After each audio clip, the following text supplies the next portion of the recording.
Hi guys, welcome to lesson 3, and this is the 4-step program to crushing those burnout triggers. Thank you for staying with us, and you're receiving this email because you signed up for the free email course identifying your burnout triggers.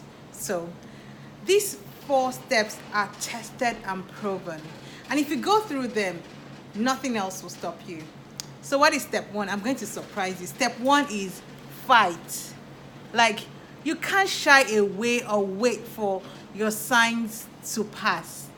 When you notice a sign of a burnout, you have to what? Wear your boss pants and get in the ring to fight. And fight to win. Like, don't be asking polite questions. Oh, what type of fight is it? Is it boxing? Is it kung fu? No. You gotta fight dirty, and fight because you have to win. And to win, you must immediately know that you have to set realistic deadlines. Like, don't let anybody be giving you a job that cannot be done in the time frame that they're asking for. So, to fight, realistic deadlines are a must. Whether you're an entrepreneur or you're working a 9 to 5 job, like, some things need a certain timeline for them to be delivered. Stick to those timelines. Don't let anybody give you unrealistic deadlines, and don't give yourself an unrealistic deadlines as well. I understand goal setting and meeting your goals and planning to meet your goals, but there's one thing to plan a suitable time frame for a certain task, and there's another thing to just try and be planning to lose. So when you're fighting this fight with your burnout triggers, this fight for control, the one thing that you need to do is set realistic goals. Do not set an unrealistic goal. If you do that, you're setting yourself up for failure, and that is a trigger for a burnout. Number 2, anything that does not bring money into your account, dodge it, fight it, chase it, fight it. Do you understand? This is the thing here, and I would explain this more when we get to step 3. So when I say money, people think, oh, don't be afraid to call money what it is. Money is good. You need money. When you have money, you're happier. But there's more to money than that. Yeah, money makes you happier, and money puts fire in your behind. It makes you do the work that is required. Yeah. So anything that doesn't give you money is making you sad in the first place, and we don't want sadness. Do you want to be sad? If you just answered no, so yes. Anything that is not bringing you money and you're doing the work is rubbing off your shine, and you want to shine. You don't want anything that will dull your life. So avoid those things. Fight the things that don't bring money to you. Watch out for step 3. I would explain better why I am saying this. Number 3, unpredictable schedules that don't allow you to rest properly. So somebody will now call you and say, oh, we have a meeting for 10 p.m. Yes, that's my face when like, what are you talking about at 10 p.m. that you cannot talk about at 6 p.m.? No, it's not that important. If somebody sets a 10 p.m. meeting for you, you need to tell them that, hello, we're going to have to reschedule that meeting because it's not possible. So let me tell you a story. My friend came here the other day, and we had spent the whole morning together. So I said to her, oh, do you know what? Let's go and have lunch. And I did that because for me, I would typically take siesta at 3:30.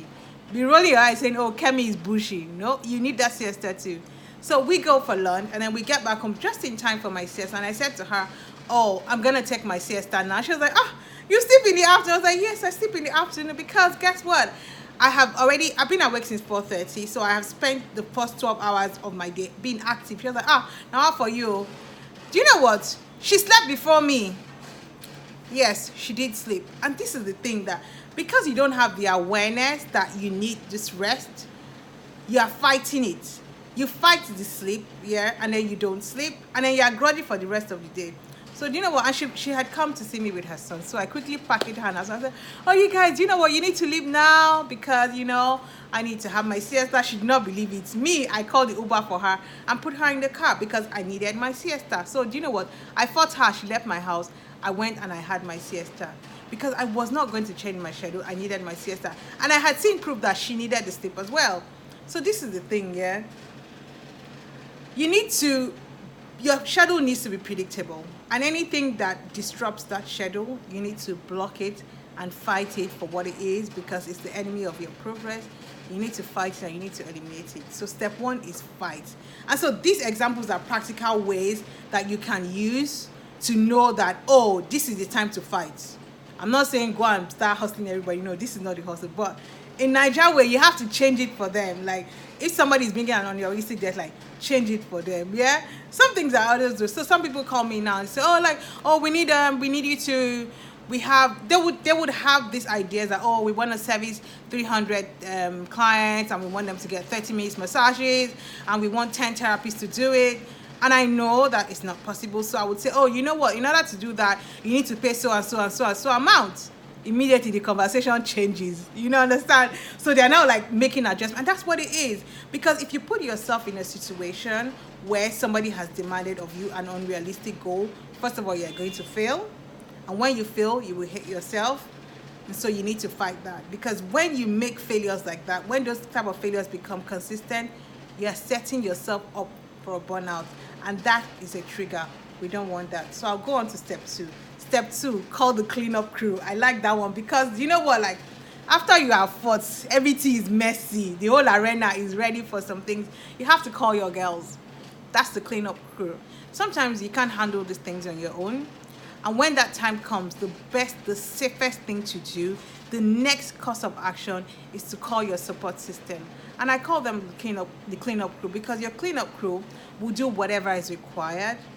They will set the stage for as if it was, they will clean it up and it will become a new playing ground. So you need your support system, your tribe, your network, whatever you call them. This is the time to call them in. If you've ever watched Blacklist, then you know what I mean by the cleanup crew. They are coming to package you after the fight. So they're capable of doing the job. So Red has two cleanup crews. It's either he calls Mr. Kaplan or he calls the whole FBI team. So yes, your cleanup crew too can be two types. It can either be that one person that you know that if you call, like she will sort you out or he will sort you out, or it can be a group of people that when they come, they'll just arrange everything for you. Yeah. So because research has shown that human beings, we are not designed to live lonely lives. Yeah, you need your tribe. So build relationships, be part of a community of like-minded people that can turn up for you and turn up for each other. Step three, focus on your focus. I'm always saying this one to people. Like, you have to focus on your focus. If you have done step one well, this part will be easy because you now understand that, first of all, you're not superwoman. When you do work that is purpose-driven, you work smart, you work hard, and you are rewarded generously. You don't feel depleted from doing this type of work, yeah? Your work should make you rich in your heart set and your soul set and in your pocket too. That's what I mean by don't do the kind of work that could not bring money. Like this free course I'm doing for you people now. See how I'm happy, I'm gingered. Because it's a mindful work for me. This is the course that I am on now. And so I am happy to do it. And trust me, I'll do whatever it takes to better this course. So we're doing this now because we're test running what you want. We want to hear from you. You know, but I'm happy to do it. And of course, it's free for you. It's not exactly free for me, all this time that I'm spending. But the money is in my heart and is in my soul. The pocket one will come after because you all are going to sign up for the paid course, right? I know. So also think about this here. When you were in primary school, how many subjects did you used to do? Plenty, Abby.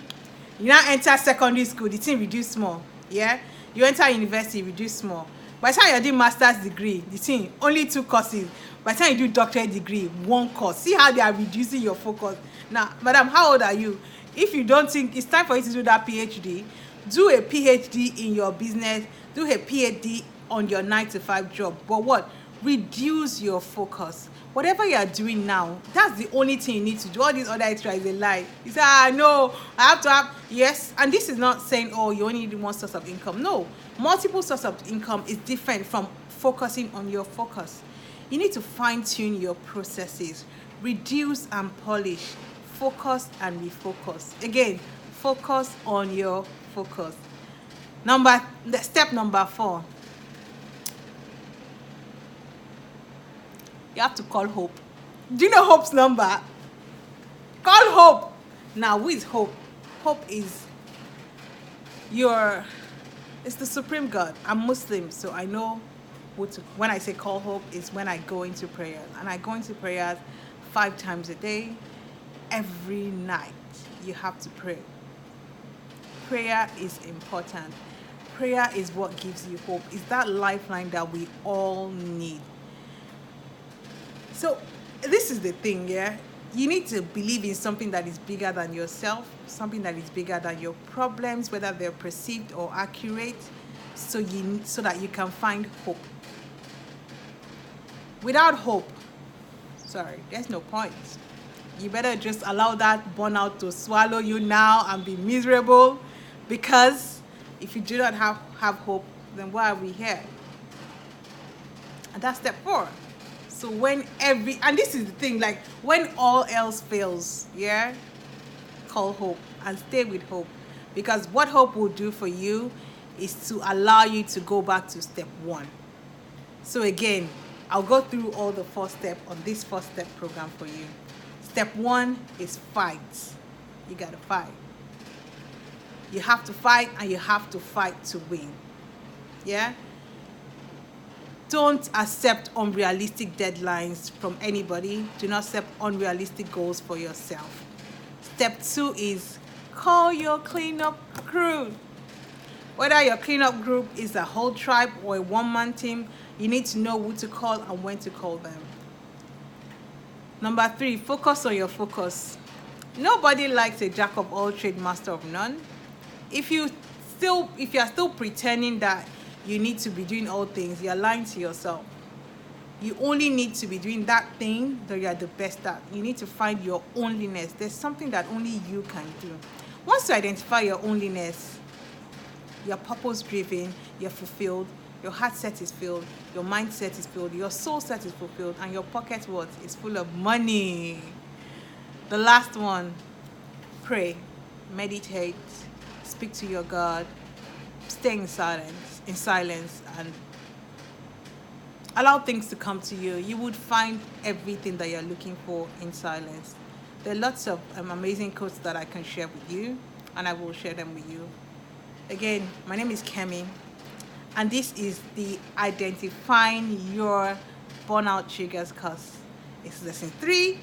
You would get another 2 emails from me. I'm so happy that you have joined us for this course. And if you have any comments or feedback for me, please send me an email. I will try and respond to all the emails that I get. Yes, we are building a tribe of high achievers that have redefined success for themselves. Success is about balance. Success is about having a fulfilled life, having a purposeful life, and impacting upon others. Thank you very much. I'll see you in the next class. Bye.